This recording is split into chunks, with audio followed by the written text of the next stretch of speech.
Are you having fun in your business? I mean, it should be fun, right? Well, sometimes the fun gets overlooked when you're dealing with the have-tos, the complexities of being your own boss and actually running the show.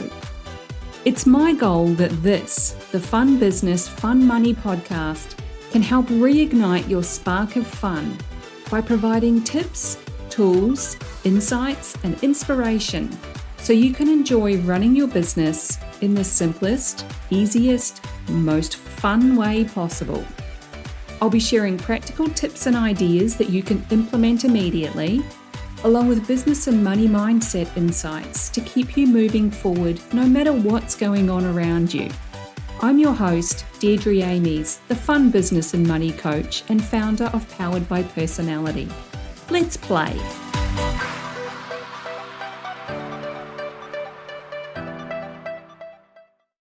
Hey there, and welcome back to the Fun Business, Fun Money podcast. I'm your host, Deirdre Amies. I want to do something a little different over the next few coaching episodes, which come out on Tuesdays, my time in Queensland, Australia. Usually these are a slightly longer episode with a full breakdown of something that you can implement in your life, business, or money. What we're going to do is slow it right down and get into the nitty-gritty of a topic that can be really overwhelming if someone throws it at you all in one go. Don't worry, we're going to cover it all. We're just not going to do it all in one go. That's because I want you to dig a little deeper than usual, to go another layer or even 2 layers further than you would otherwise. Let's talk about your niche. Some people say niche, some say niche. I do not like the itchiness with the word niche, so I say niche. And I went into this whole topic about niching in a previous episode, so make sure you check out episode 61, which was the truth about your niche. Now, some people say you should niche, and some people say you shouldn't. One way to find out what's right for you, and that's to go through the process. Why? Because there's so much conflicting info about it out there. What works for one person may not work for you or for anyone else. They may have nailed it in a micro niche. You may be better suited to a broader niche with a different area of expertise. So here's my take on it. As someone who identifies as a woman, a business owner, a parent, a kind and considerate human being, there are a lot of factors to consider when choosing a niche. On the one hand, there's a deep-rooted energy. It's almost a genetic code that we should help everyone. And that comes from centuries of conditioning that women are supposed to be in air quotes, we're supposed to be the nurturers, the caregivers, the support act. And on the other hand, there's a different kind of deep-rooted energy around not burning myself out trying to be everything to everyone. Which one of those is stronger? Well, it depends on the day. But overall, as I get older and more reflective on common beliefs, I don't want to help everyone wins out every single time. You shouldn't feel obliged to help everyone. As I said to a client recently when she was working through this topic with me, there is someone else better suited to help the ones that you don't. Let me say that again. There is someone else better suited to help the ones that you don't help. It doesn't mean that you can't help them, but you don't need to help them. So here's a question for you about your niche. Who do you love to help? It's not necessarily a demographic, although there may be similarities between them and others, such as an industry or a field of expertise, an age group, or a stage of life. It's about the personality match. Think about your all-time absolute favorite client. And if you haven't had any clients yet, Think about your favorite person and what it is about them. This is the one that you're excited to get on a call with, or you see a new message from them and you can't wait to see what they have to say. Here's a little story to help you with this. I've worked with health coaches, copywriters, web designers, and virtual assistants, to name just a few. The common link between all of my clients is that they work mostly online and they provide a professional service to others. Within that, though, there's a huge range of personalities and energies and expertise. My all-time favorite client, a web designer. My least favorite client, also a web designer. The difference between the two is their personality. Working with one felt like I was dragging everything out of her. She's a very logical and process-driven person, which is great for the work she does. I love logic and processes, as you'll know from listening to previous episodes. But it also meant it took a lot longer for us to make progress because there was a mismatch in our energy. She's a lovely human, highly skilled and effective in her work. I absolutely helped her to solve her problem. We're just not a great personality match when it comes to creating results and having fun doing it. Working with the other client, that felt like almost the complete opposite. It was basically a party vibe on every call we had, which is ironic because I'm not really a party person. She's far more extroverted than me, and we also have quite different tastes in things. Yet we're exactly the same brand archetypes, and it meant that we were a perfect match to work together. This is why the niche process that I take clients through in Ignite, my business and money coaching program, is different to most that you'll find out there in the online world.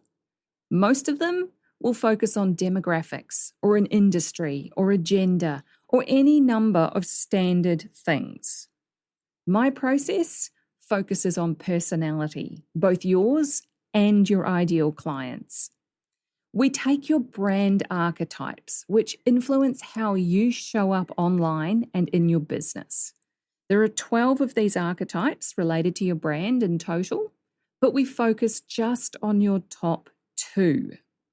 Your top brand archetype represents the core nature and the motivation, the driving force of you that shows up in your business.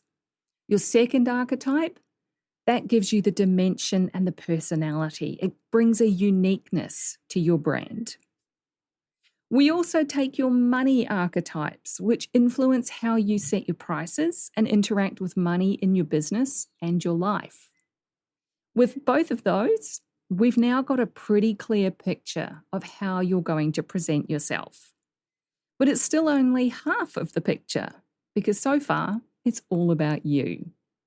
The other half comes from your favorite, perfect for you, ideal, dreamboat, soulmate, perfect fit clients, your yes clients, however you like to refer to them. What's in it for them? We start that process by looking at who they are. What are the key traits and behaviors of your previous and current clients? How do they make buying decisions? What motivates them to take action and get their desired result? We pretty much play a guessing game as to what their money archetypes could be, based on what we know about them. We can't say for sure unless we get those people to also take the money archetypes quiz, but we can make an educated guess based on their language and their behaviour. From there, it's a whole lot of fun, with most clients absolutely buzzing as we go through the process and work out why certain people are fab clients for them and why some aren't. You end up with a very clear niche and swipe right client profile matches. It's also important to consider your expertise in all of this, which is why we take yet another layer deeper and look at how you can specialize within that niche. Your niche is the people or the industry that you work with or do work for. They're your ideal clients. Your specialty is your expertise. It's the work you do, the skills and knowledge you use to create the results or outcomes that people pay you for. We'll talk about your expertise and the importance of specialising in next week's coaching episode. For now, though, go take my brand archetypes quiz and find out what yours are. It may surprise you.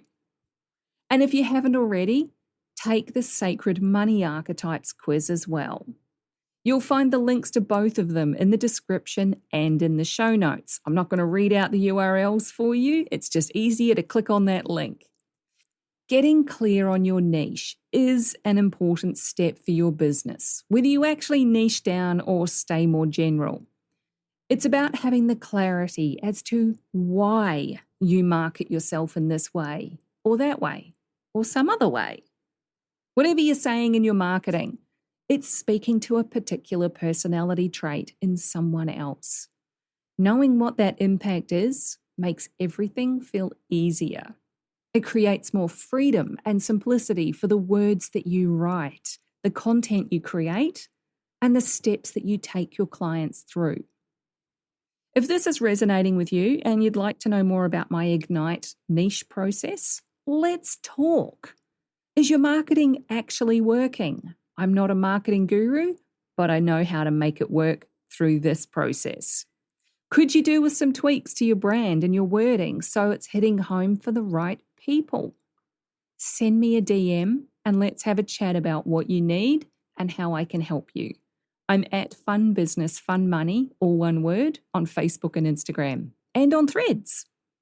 Or you can DM me on LinkedIn. I'm Deirdre Amies there. You can also email hello@deirdreamies.com if you prefer email.